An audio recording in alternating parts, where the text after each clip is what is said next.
What is up, guys? It's your boy BADGEPLUG, and today I'm going to be showing you how to make Steph Curry. So real quick, game 1 of the NBA Finals is coming on. I want you all to let me know who you think is going to win. Guess it right now in the comment section. Let's get right into the video. So a lot of people think that Steph Curry has to be a playmaking shot creator on 2K22. Now, keep in mind, we're going to make Steph as you would on 2K. Now, what I mean by that is Steph Curry on this game is going to have a 99 three-pointer, right? But you don't need a 99 three-pointer. It's better to make your build more all around because as long as you have Hall of Fame shooting, you're going to be fine. So you want to go with this pie chart right here that has Hall of Fame finishing badges and Hall of Fame shooting, because a lot of people forget that Steph Curry is an elite finisher on top of his elite shooting. He's kind of like Kyrie, how you can give him Hall of Fame finishing badges, but obviously he's not going to have like Hall of Fame posterizer and stuff. So you want to go with that one and then go with the top physical pie chart that's going to give you the 85 speed, but trust me, you're going to have more than that. Anyway, once you get into it, you want to just play around with it and make sure that you are watching this carefully, because if you don't, you're going to make the build wrong. And plus, I'm going to show you all how to make this build 2 different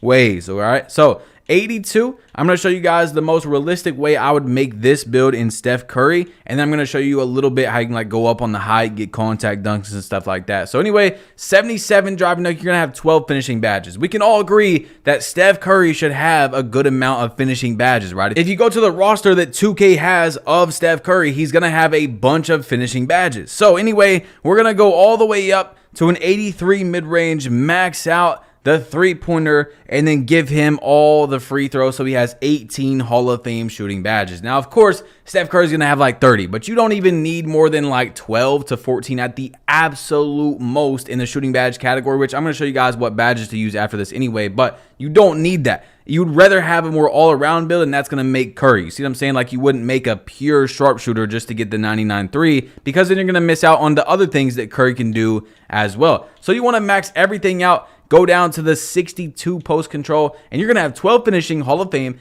18 shooting Hall of Fame, 16 playmaking, and still be able to have some defense on top of that. This build is godly, I'm telling you. So 79 steal, and then max out your defensive rebound. You'll have 12 Hall of Fame finishing, 18 Hall of Fame shooting, 16 playmaking, and 5 defensive badges. This build is really nice, very all around. And Steph Curry, at least on Google, says he's 6'2", or you can go 6'3". It doesn't matter. But anyway, if you want to make him the most realistic, you're going to go with about 185 pounds. But of course, we're going to want that speed and acceleration on 2K. So like I'm telling you guys, I'm showing you 2 different ways to make him. I'm also giving you his real height, real weight, stuff like that if you want to do that. But 168 pounds, and then all the way down on the wingspan to where you get this 83 right here. Now, as you see, you're going to be almost even in every single category. You're going to have a lot of badges. And then if you play threes, you can even be hid in the corner. So your defense doesn't even really matter, but you're still going to have a decent amount of defense. Now,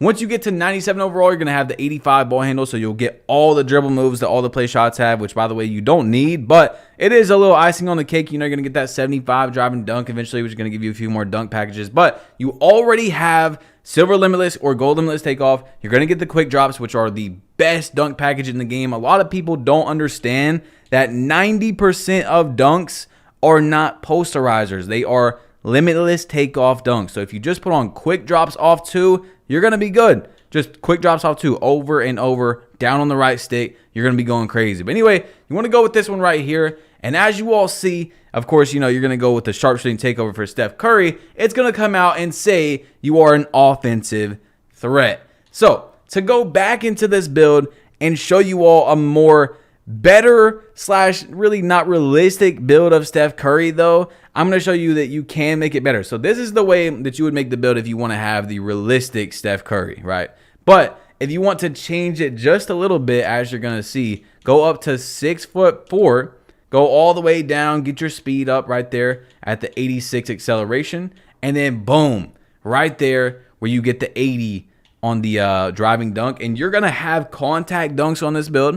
You're going to have Hall of Fame shooting badges. You're going to be able to get over the 80 ball handle, which gives you the good dribble moves. And then 80 perimeter D, 79 lateral, 85 steal, 99. Like, this is a build that is really all around. And this is going to be my favorite build in the entire game in terms of having fun on the game. As you guys know, this is the build I went on the 108 game win streak with, the facilitating finisher. So if you want to do that, you can do that. But I'm showing you two different types like I told you. The realistic Steph Curry, and if you want to just make the best build in this category, type of build that's going to have Hall of Fame finishing, Hall of Fame shooting, and contact dunks. I mean, just look at this bad boy right here. So for the finishing badges, what I would do with your 12 is you're obviously, you know, this is, by the way, if you have the contact dunks, you're going to use posterizer, but you want to make sure that you have limitless takeoff on at least silver no matter what you do. Like I said, quick drops off 2 are godly. I would even go up to gold. You really don't need Hall of Fame unless you have the 92,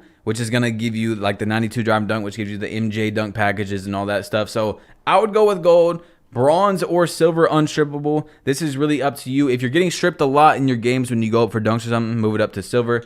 But the other ones is really not that like crazy. It really just depends on your play style. Are you someone who goes in and does like up and unders? Then you're going to put on acrobat. But what I would throw on is just bronze or silver giant slayer. So probably silver. Slithery finisher is going to go up to Hall of Fame. Yes, you want to slither right by your opponents. And then the last two are also up to you. Like if you're, you know, if you're gonna get the contact dunks, I would put on silver posterizer, or maybe even go down giant slayer, go to gold posterizer. But that's pretty much what you need right there on this build. If you do not do the contact dunks, I would probably put on silver giant slayer and then silver fearless finisher, or you can go bronze giant slayer and then silver posterizer with bronze fearless finisher. There's so many different ways you can do it. Finishing is really up to you, and like I said, you only need 2 to 3 finishing badges. Like you really only, because 90% of the dunks are limitless takeoff dunks. They're not posterizer dunks. But anyway, into the shooting, sniper's gonna go to Hall of Fame. This is what you want to do first before anything. Then you want to go up to gold hot zone hunter, because gold hot zone, you don't need Hall of Fame. It's the exact same thing pretty much. Blinders Hall of Fame, stop and pop Hall of Fame, and then the last ones are really up to you once again. Do you want to go with chef, because you know you got the Steph Curry badge, you know you got the Steph Curry build, you might have the Steph Curry badge as well, but I would probably go bronze deadeye, bronze green machine, and then bronze mismatch expert. I like to have a bunch of badges on my build. Anyway, playmaking badges, you're gonna have 16. Silver unpluckable or gold. I usually rock silver when I'm using a build that's under like 20 playmaking badges. All the way up on handles for days. You do not need quick chain on builds that are over 85 ball handle. Remember that, but this build is not over 85. Gold quick chain, tight handles on bronze, dimer on bronze, quick first step on gold, and then you're gonna have 3 more badges to mess with. So what is your play style? Once again, I'm probably gonna go silver hyperdrive, and then you could use bronze bullet passer. I mean, I usually use it on bronze, and I don't really have an issue. You could, you know, put on quick chain onto silver and put on silver bullet passer, but I use gold quick chain. I recommend you go into the my court, you dribble how you normally dribble in a game. If it doesn't have any difference between silver and gold quick chain, just leave it on silver, but try them both out and see if it gives you any different combos than you usually get. But I use it on gold. So that's going to be it for that. Into the defensive badges, we're going to be using clamps on silver. Do not use it on gold. It's the same exact thing on silver. Bronze ball stripper, bronze chase down artist. These are 2 very important bronze badges you want to have on every build, just like bronze tight handles. And then the last one is probably just going to be pickpocket or interceptor. I mean, it's really up to you. I like to go for a lot of plucks and steals, so I'm probably going to go with pickpocket. And yes, that is our Stephen Curry build. So you can go with the more realistic Steph Curry build, or you can go with the contact dunking, you know, dunking on everybody type of Steph Curry build. And like I told you guys, you don't need a 99.3. There's no reason to make a Steph Curry build in this game with a 99.3. It is a waste of a build, because then you're not getting the other things that Steph Curry can actually do. So anyway, it's your boy BADGEPLUG. You've been plugged in. Make sure to drop a like if you haven't yet. Hit that subscribe button if you're new, and I'm out. Peace.